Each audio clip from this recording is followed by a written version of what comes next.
Okay. I've never used this before. Kind of excited. Dun dun dun.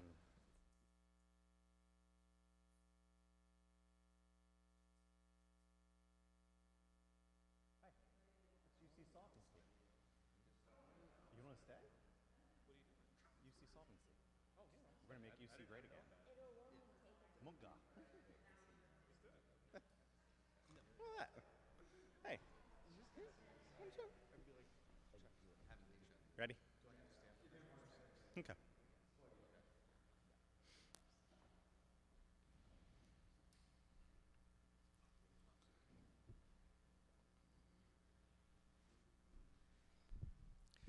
Good morning. Thank you for joining us today. I'm State Representative Seth Grove, the Republican Chairman of the House Labor and Industry Committee. With me are Representatives Barb Gleim and Aaron Bernstein, who introduced legislation with me to make the unemployment trust fund solvent again. Also joining us are Greg Moreland, President, State Director of the National Federation of Independent Businesses, Alex Halper, Senior Vice President of Government Affairs of the Pennsylvania Chamber of Business and Industry, and Jim Wilsfisher of ABC Keystone. For more than 2 decades, Pennsylvania's Unemployment Compensation Trust has been solvent. Often insolvent. Often lost in this is how it impacts you and all workers and employers across Pennsylvania. Insolvency means we are paying more into the fund to bring to solvency, such as employer surcharge of $138 million, a 9.2% increase to the base tax rate, additional employer contributions of $310 million, a 0.6% flat tax added to the base tax, an employee tax of $230 million, a 0.07% payroll tax, a 3.2% reduction in benefits for those who find themselves out of work, and a freeze in the maximum weekly benefit rate. It's pretty clear to see insolvency as more than just a word. It has a real impact on us and our economy. This is why Representative Gleim, Bernstein, and myself have introduced a series of bills to make the fund solvent faster.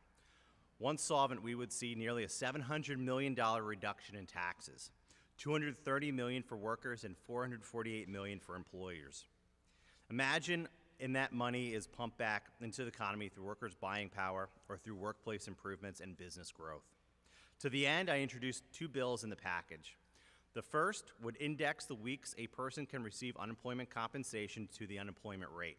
The higher the rate, the more the weeks. The lower the rate, the less the weeks, which means when you have a great economy, a lot of open jobs, you should be able to find work a lot faster than during a recession or a depression. North Carolina implemented this in 2013. Unemployment costs dropped by 87%. Employer taxes were cut by 75%. Their UC trust fund grew by $5.7 billion. They, in 2013, had a $2.7 billion in federal loans to the UC trust fund, and they ended up, just 5 years later, at a $3.6 billion positive balance. The second bill would adjust the benefits paid to seasonal workers to bring them in line with workers who work year-round and are laid off. In some cases, a claimant who is a seasonal worker and works 3 quarters of the year with a spike in pay for 1 quarter, makes $32,000 annually, can receive $605 a week. By contrast, a year-round worker making $32,000 a year would only receive $315 a week, even though he or she worked for a longer period of time. Seasonal workers would still be eligible for unemployment benefits, but their UC rates would reflect the full picture of their earnings and more tenuous attachment to the workforce. Next, I'd like Alex Halper to come up and discuss this impact on our businesses. Alex. Thank you, Chairman. Thank you, Chairman Grove. We really appreciate the opportunity to be here today with the Chairman, with Representatives Gleim and Bernstein to talk about this very important initiative to bring solvency to our unemployment compensation system. UC is a critical program in Pennsylvania. If you're a Pennsylvanian and you've been laid off through no fault of your own and you're actively seeking that next job, that next opportunity, unemployment compensation provides benefits to help get you to that next job. and we understand how important that is. And employers understand how critical it is as well. And Pennsylvania employers have always expressed and demonstrated their commitment to this program, and for many, many years have paid some of the highest unemployment compensation taxes in the country. That is a duty, that is a responsibility that they take very seriously. Unfortunately, we also find that despite that significant investment from employers, our system, our trust fund, continues to struggle to achieve solvency.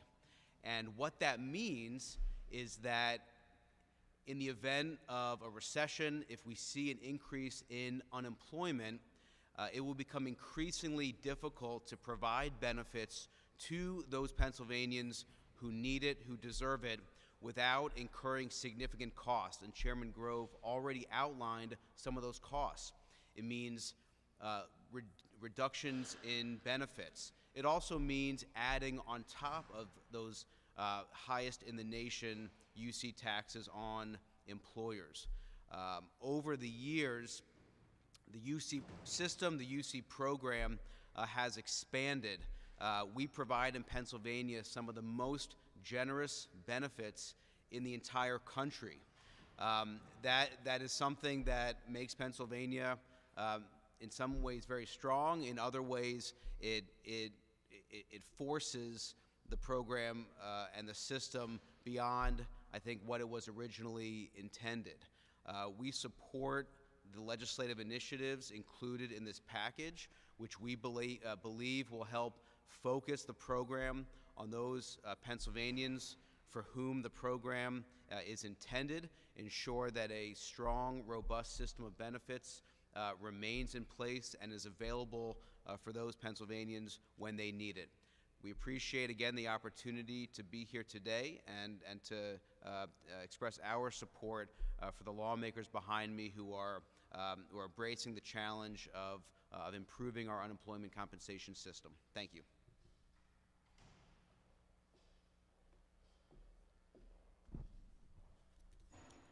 Good morning, everyone.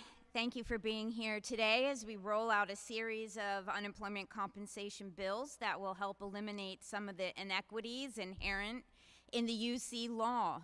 My name is Barb Gleim, and after working for a family-owned construction business in finance for years, I have both fought UC claims in front of a judge, and I have supported UC claims in front of a judge.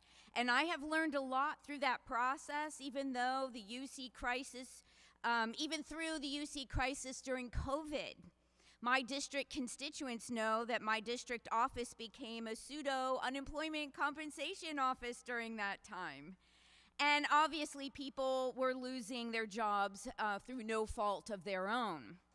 However, there needs to be equitable eligibility standards going forward. Currently, a claimant who voluntarily quits work is not eligible for benefits unless the claimant quits due to necessitous and compelling cause. It is the claimant's burden to prove that the cause was necessitous and compelling, and that the claimant took reasonable actions to maintain employment relationships. The cause does not need to be attributed to their employment. A claimant whose unemployment is due to discharge or suspension for willful misconduct is not eligible for UC benefits. It is the employer's burden, in this case, to prove that a claimant was discharged for willful misconduct. Willful misconduct is not defined very well in the law, so courts define specific situations in case law as cases came before them. I intend to simply clarify that when a claimant voluntarily quits unemployment to receive UC benefits, the claimant must have quit due to necessitous and compelling cause that is attributable to their employment. This is just common sense. The bill will also provide for specific situations where a claimant will be ineligible for UC benefits, such as, let's just give some examples. Failure to obey reasonable workplace rules. Most businesses have a handbook, right? And when they hire someone, they present the handbook to the employee and they say, these are the rules that you have to abide by. And then so there are automatically educating that employee to the rules of that business. Deliberately damaging property or theft. You know, that's another one of the reasons that that employer can discharge an employee. If there's theft, they're damaging property. If they're reporting to work under the influence of alcohol or drugs, and this is especially important given the recent administration's push for recreational marijuana.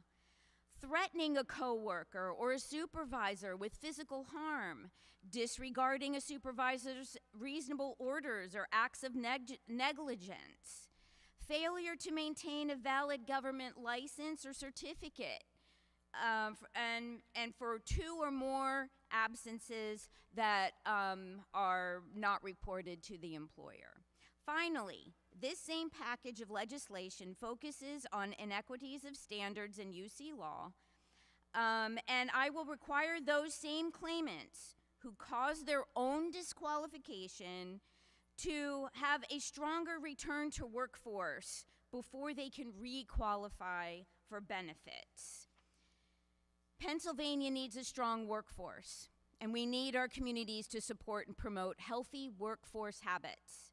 Let's keep our UC costs down, help put our UC Trust Fund on a road to solvency so the full-time workers who need and deserve the UC can get it at rates they deserve. Thank you very much. And now I'd like to introduce Greg Moreland, representing NFIB. Thank you, Representative, and thank you to all the legislators here with us today. I'm Greg Moreland. I'm the Pennsylvania State Director for NFIB, National Federation of Independent Business. We represent about 13,000 small and independent businesses all across the Commonwealth in all different sectors. I want to commend Chairman Grove and the representatives here with us today. You know, legislating is difficult. Our elected officials take a lot of heat sometimes, and sometimes it's warranted, but other times they really need commended. And this is an opportunity to stand with the legislators and support an amazing proposal that is going to right the ship for our UC system. As previously stated, unemployment compensation is a critical benefit for our workers, and it's a critical benefit to get them back into the workforce, paying taxes and being a gainfully employed citizen of the Commonwealth. But I will invite you to take a look to the chart to my left. At no point over the last, let's say 15, almost 20 years, has the UC system been solvent here in the Commonwealth. That is doing our businesses and employees a great disservice. As you can see, there have been times where we have been 0% solvent in that fund. We do not want to end up in a similar situation as New York is, where they're currently throwing about $7 billion at their UC system, $7 billion at their UC system. We do not have $7 billion laying around to make our system solvent, okay? So that is why it takes these legislative proposals to right the ship, and I think that the proposals that are in this package are common sense. They are reasonable proposals. If the unemployment rate is low, then there are jobs available.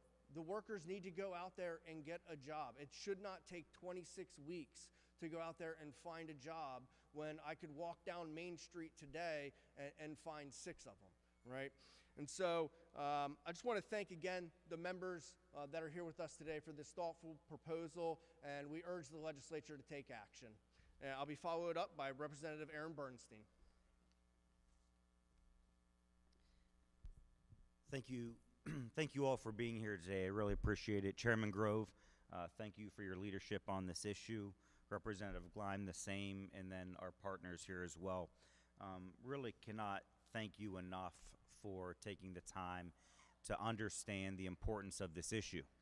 This is an issue that impacts and has the potential to impact every single Pennsylvanian. The truth is that if we don't fix this problem, as we see over here to the left, there is going to be drastic and serious cuts to people that need this service in between jobs.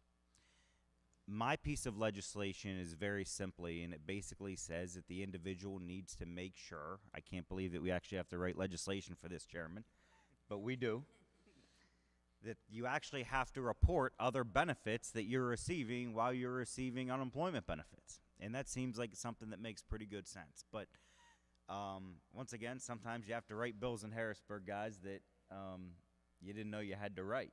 So this would be a significant improvement to the system. Nothing here that you've seen in terms of the packages or a silver bullet. I think the representatives behind me would agree with that. Chairman Grove has a great bill, but one in alone, it doesn't do it. It's really the package of bills that we've brought together today in order to solve the issue, that make sure that people will have the services that they need in their greatest time of need. So at that point, I'm going to turn it back over to Chairman Grove for questions that we have from out here. So thank you so much. Thank you. I just want to commend my colleagues for taking an interest in this. It's important. It's $700 million of tax relief for Pennsylvania citizens, strengthens our unemployment compensation system for any potential economic downturns. And mind you, the out-year estimate here doesn't predict a recession that may or may not be looming at some point. So in reality, we may not even hit 185% in 2024. So in the next decade, there is zero hope of getting rid of those unemployment compensation taxes on businesses and employees, as well as getting rid of the benefit freeze and some other provisions that are triggered based on the insolvency. So we look forward to getting this package rolling, getting across the goal line, and once again making our unemployment compensation solvent again. So any questions? Do you have any sense of whether anybody might be able to work with you on the other side in terms of, in a Democrat-controlled House, albeit as narrowly as it is, getting this to something that could get a vote? Yeah, so most of the unemployment compensation larger omnibus packages we have done have had broad bipartisan support. It takes initiative in a starting spot, so we're laying down a marker here of where we should start those conversations around bringing solvency to the fund, finding sensible policies to rein in costs. I think the average Pennsylvania would say it makes sense to do that. On top of, there's things my colleagues in House Democrats, Senate Republicans, Senate Democrats, Governor. So the conversation has to start. The sooner we have that conversation, the sooner we can get a package together to really fix this fund moving forward. Just devil's advocate, I haven't spoke with them yet, but just imagining something you might say, if somebody says, this falls more on the workers than on the employers, why don't we just raise premiums more on the employers, that sort of thing, what would be the answer to that? Yeah, the kicker there is you're raising taxes on the employer for benefit by the employees. Kind of unfair to the employers to fund this. There have been discussions, and actually the long ago Democrat chairman of the Labor and Industry Committee, if we were allowed to federally, we probably would have shifted all the taxes away from the employer over to the employees and internalized it, because it is end up being their benefits moving forward. But federal law precludes us from doing that. Yeah. Anything else? Nothing? Thank you all for coming out today, and enjoy this great week in Harrisburg, at least from the House perspective, probably raising taxes and destroying our economy. Thank you.